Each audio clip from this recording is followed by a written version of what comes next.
নমস্কাৰ আপোনালোকৰ মাজলৈ এটা গুড নিউজ আৰু এটা বেড নিউজ লৈ আনিছো প্ৰথমতে আপোনালোকক গুড নিউজটো জনাম আৰু পৰৱৰ্তী সময়ত অৰ্থাৎ ভিডিঅ'ৰ লাষ্টৰ পালে আপোনালোকক বেড নিউজটো জনাম যিটো ৰি এপ্লাইৰ লগত জড়িত গুড নিউজটো হৈছে যে ডিএমই অৰ্থাৎ ডাইৰেক্টৰেট অফ মেডিকেল এডুকেশ্যনৰ আন্ডাৰত গ্ৰেড 3 আৰু গ্ৰেড 4 মিলাই 2047 টা ভ্যাকেন্সি খোলাইছে আৰু ইয়াতে গ্ৰেড 3 দুটা ক্যাটাগৰী দিয়া আছে টেকনিক্যাল আৰু নন টেকনিক্যাল এতিয়া এইখিনি পোষ্টত বা গ্ৰেড 3 টেকনিক্যাল আৰু নন টেকনিক্যাল আৰু গ্ৰেড 4 ৰ পোষ্ট সমূহত বা ভ্যাকেন্সি সমূহত যদি আবেদন কৰিব বিচাৰে তেতিয়ালে এডুকেশ্যন কোৱালিফিকেশন কি লাগিব কেতিয়াৰ পৰা আবেদন কৰিব পাৰিব আৰু লাষ্ট ডেট কি কেতিয়ালৈকে দিয়া আছে হে সম্পৰ্কে আলোচনা কৰিম আৰু পোষ্ট ডিটেইলছ তাৰ আগতে আমি বেসিক ৰোল কিনি সাব বিচাৰিছো বা আপোনালোকক জনাব বিচাৰিছো প্ৰথমতে চাইছো গ্ৰেড 3 যেটো টেকনিক্যালৰ হয় এটো 1070 টা অৰ্থাৎ 1070 টা ভ্যাকেন্সি আছে আৰু এই পোষ্টৰ বিষয়ে মই অলপ পিছতে জনাম কিন্তু বেসিক ৰোল কিনি চাই লৈছো ইয়াতে পে স্কেলটো 14000 ৰ পৰা 60500 ৰ লৈকে হ'ব আৰু যেটো গ্ৰেড 3 ৰে এটা নন টেকনিক্যালত আছে আপোনাৰ 3020 টা পোষ্ট অৰ্থাৎ নন টেকনিক্যাল যেটো গ্ৰেড 3 হেটো 320 টা আছে আৰু টেকনিক্যাল আৰু নন টেকনিক্যালৰ যেটো দৰমহা এই দৰমহাটো একে হয় আৰু গ্ৰেড 4 ৰ আছে 657 টা পোষ্ট 657 আৰু ইয়াতে দিয়া আছে ক্লিয়াৰলি মেনশন কৰা আছে যে গ্ৰেড 4 যদি ভ্যাকেন্সি মত আবেদন কৰিব বিচাৰে তেতিয়ালে মিনিমাম 8 পাস হ'ব লাগিব এতিয়া 10 পাস বা আই সেকেন্ডাৰী পাস সকলে কৰিব পাৰিব নে নাই পাৰিব এটা আই সেকেন্ডাৰী পাস কৰা পাৰ্টি সকলে কৰিব পাৰিব কিন্তু মিনিমাম দিয়াত বিচাৰিছে 8 পাস কিন্তু 8 পাস আৰু 10 লেভেলৰ কাৰণে একদম বেষ্ট বুলি ক'ব লাগিব ঠিক আছে এতিয়া ইহঁতৰ বেসিক পে বা পে স্কেল ইমানৰ পৰা ষ্টাৰ্ট হয় এতিয়া প্ৰথমতে আমাৰ এস বয়কৰ কথাটো আহি পৰে যে আমি যদি কোনো এটা ভ্যাকেন্সি যদি অনলাইন কৰিব বিচাৰো তেতিয়ালে আমাৰ বয়স কিমান হ'ব লাগিব বা কিমানৰ ভিতৰত থাকিব লাগিব আমি সকলোৱে জানো যে যিকোনো চাকৰি আবেদন কৰিবৰ কাৰণে আমাৰ ষ্টেট লেভেল বা আসামত 18 ইয়াৰ্স হ'ব লাগিব আৰু ইউআৰ অল বা জেনাৰেল কাষ্টৰ কাৰণে আপোনাৰ 40 ইয়াৰ্স হ'ব লাগিব কিন্তু কিছুমান ক্যাটাগৰীৰ কাৰণে এস ৰিলেক্সেশন দিয়া হয় যেনেকে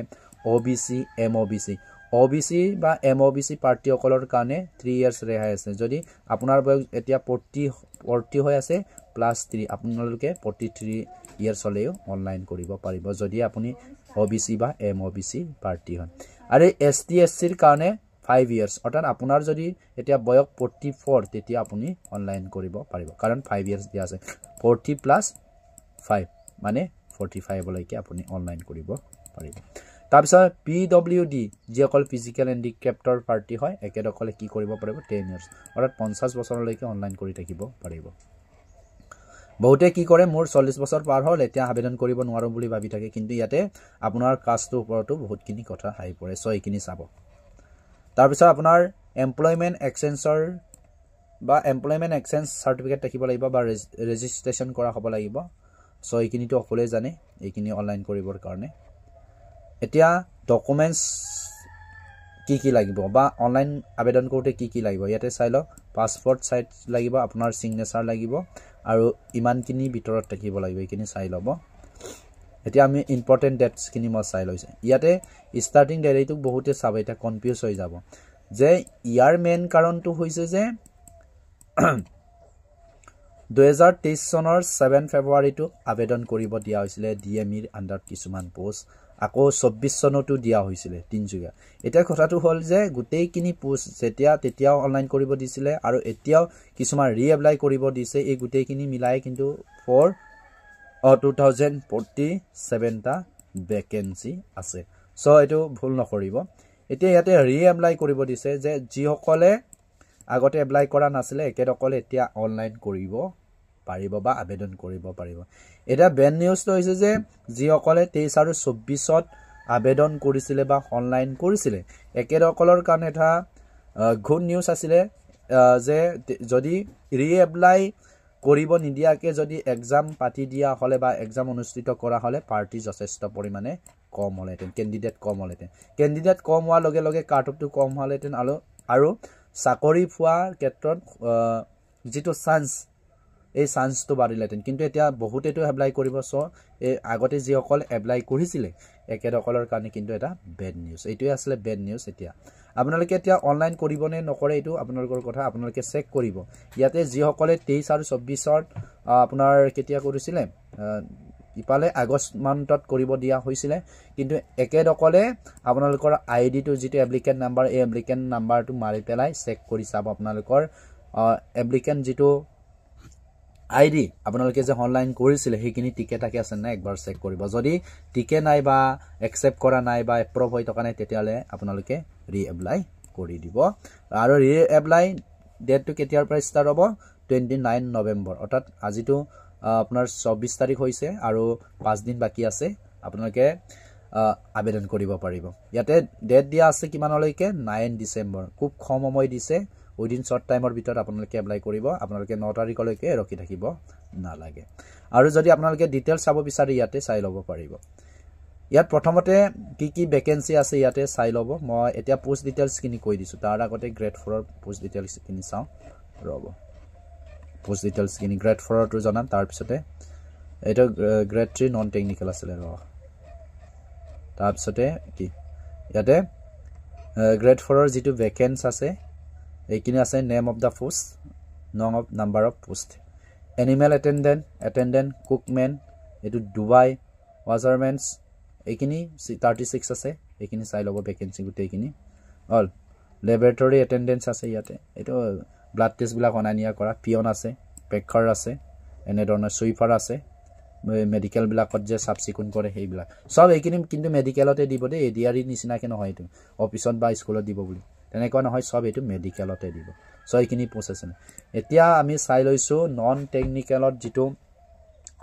টেকনিক্যালত কিমান আছিল 1070 টা পোষ্ট আছিল এইকিনি কি পোষ্ট আছে ইয়াতে চাই ল এক নম্বৰ আছে স্টাফ নাৰ্স আৰু স্যালাৰি ইয়াত চাও যথেষ্ট পৰিমাণৰ ওকে এতিয়া চ ইয়াতে কি ডকুমেন্ট লাগিব বা এডুকেশন কোৱালিফিকেশন আপোনালোকৰ কি হ'ব লাগিব বিএসসি নাৰ্সিং হ'ব লাগিব জিএমএন লাগিব আৰু ইনাইন ইয়াত দিয়া আছে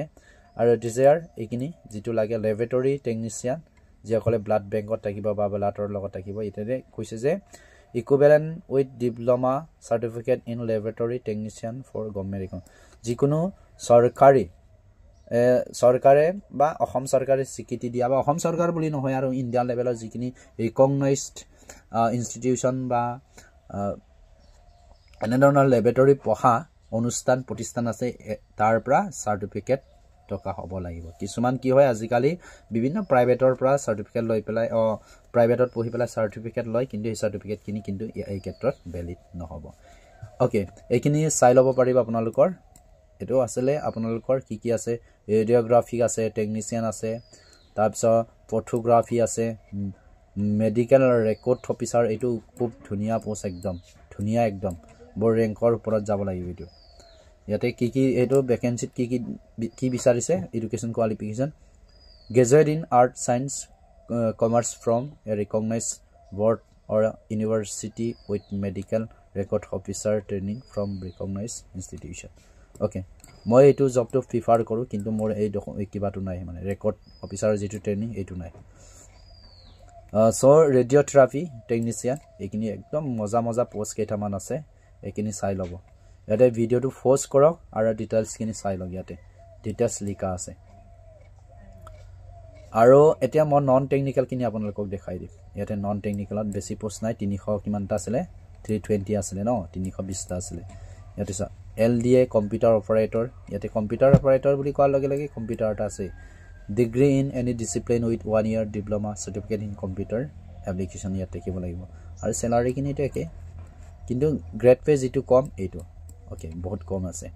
ষ্টেটিক অ্যাসিস্ট্যান্ট লাইব্ৰেৰিয়ান আছে ইয়াতে ষ্টেটিক্সিয়ান ইয়াতে আছে গুটেকিনে এইখিনি ফাৰিব যিসকলে MSc কৰা হয় তাৰ পিছতে কম্পিউটাৰ অপাৰেটৰ হেলথ অ্যাসিস্ট্যান্ট ইয়াতে ডিসিপ্লিন এটো কিবা হয় এটো নৰমাল গ্ৰেজুৱেট কৰা হলে এটো এপ্লাই কৰিব পাৰিব কোডিং ক্লাৰ্ক এটো পাৰিব কিন্তু গ্ৰেড পে যথেষ্ট কম LP স্কুলৰ টিচাৰত কৈ গ্ৰেড পেটো যথেষ্ট কম এই কাৰণে এটো এইবিলাক জব মানে কম স্যালাৰি হয় এটো খুব বেছি আপোনাৰ 27 মানৰ পৰা ষ্টাৰ্ট হ'ব 27,000 মানৰ পৰা চেলাৰী ষ্টাৰ্ট হ'ব গ্ৰেড পে যথেষ্ট কম ইয়াতে ড্ৰাইভাৰৰো আছে ওকে এইখিনি দিব পাৰিব ইয়াতে কিন্তু লাইসেন্স থাকিব লাগিব ভ্যালিড লাইসেন্স থাকিব লাগিব এইখিনি আসলে post L educator bachelor degree in arts science commerce with এনেধৰণে আছে ইয়াতে diploma in computer application from recognise এইখিনি কৰিব পৰা এইটো কিন্তু গ্ৰেড পেটো বেয়া নহয় আপোনাৰ 7,400 আছে একদম বঢ়িয়া এইটো 15 আবেদন কৰিব পাৰিব লাইব্ৰেৰী এসিস্ট্যান্ট এইখিনি এই গুটেখিনি আছে আপোনালোকে চাই ল'ব পাৰিব আৰু কোড দিয়া হ'ব এইখিনি মই অকমান দেখাই দিছো দেই এই ৰব কোড ভ্যাকেন্সি কিনি খালি আছে এইখিনি কোনবিলাক মেডিকেল কলেজত দিব ইয়াতে Nalbari medical college Kokrajhar medical college Nagaon medical college আৰু ডুবৰি মেডিকেল কলেজ এই সময়ত আপোনালোকক এপইন্টমেন্ট কৰিব আৰু ইয়াতে পোষ্ট ডিটেইলছ আছে গ্ৰেড 4 নন টেকনিক্যালৰ কাৰণে কি আছে Nalbari Kokrajhar Nagaon medical college Dhubri medical college এই সময়ত কি আপোনালোকক নিয়োগ কৰিব